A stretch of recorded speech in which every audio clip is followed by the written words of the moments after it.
राम राम दोस्तों। ये बहुत पुराने समय की बात है। एक राज्य में दो पुरोहित थे। एक ही बहुत ही साधारण जीवन जीते थे, दूसरा राज्य का मंत्री था। जो राज्य का मंत्री था वो बड़ा ही दुष्ट था। दोनों के एक एक पुत्र था, जिसमें जो साधारण जीवन जीने वाले पंडित जी थे उनका एक पुत्र था जिससे राजा बहुत प्रेम करते थे। राजा के कोई संतान नहीं थी, इसलिए वो मन ही मन सोचते थे कि मेरे मरने के बाद मैं इसे ही अपना राज्यपाठ दे दूंगा। और राजा का मंत्री और जो साधारण जीवन जीने वाले पंडित थे, दोनों के पुत्र आपस में बहुत गहरे मित्र थे, खूब मस्ती और खेला करते थे। एक दिन की बात है, वो दुष्ट मंत्री साधारण वाले से कहता है कि तुम अपने बेटे को समझाओ, मेरे पुत्र से दूर रहे, वो इस लायक नहीं कि वो मेरे पुत्र के साथ खेल सके।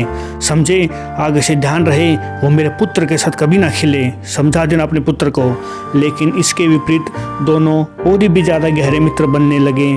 दोनों हंसी खुशी अपना ऐसे ही समय व्यतीत करते और उधर राजा का प्रेम उस साधारण वाले मंत्री के पुत्र से और भी ज़्यादा बढ़ने लगा।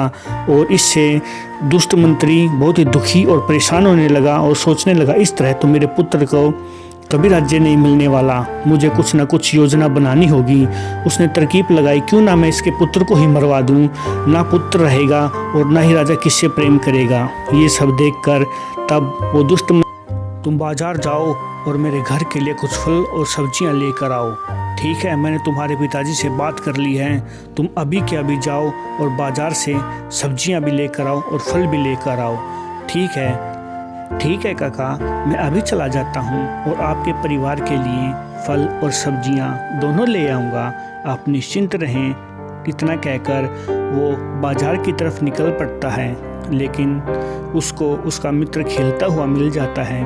तब उसको आते हुए देखकर कहता है कि तुम चलो, हम दोनों साथ खेलते हैं, काफ़ी मज़ा आएगा। लेकिन वो पता है कि नहीं, अभी तुम्हारे पिता ने मुझे बाज़ार से सब्जियां लाने के लिए कहा है, इसलिए मैं आकर खेलता हूँ। तब उसका बेटा कहता है कि रुको, तुम मत जाओ, मैं जाके फल और सब्जियां ले आता हूँ। वैसे भी मैं बहुत खेल चुका हूँ और मुझे थोड़ा सा बाहर भी घूमना था, तो इससे मेरा घूमना भी हो जाएगा और मैं बाज़ार से जाके सब्जियां भी ले आऊँगा।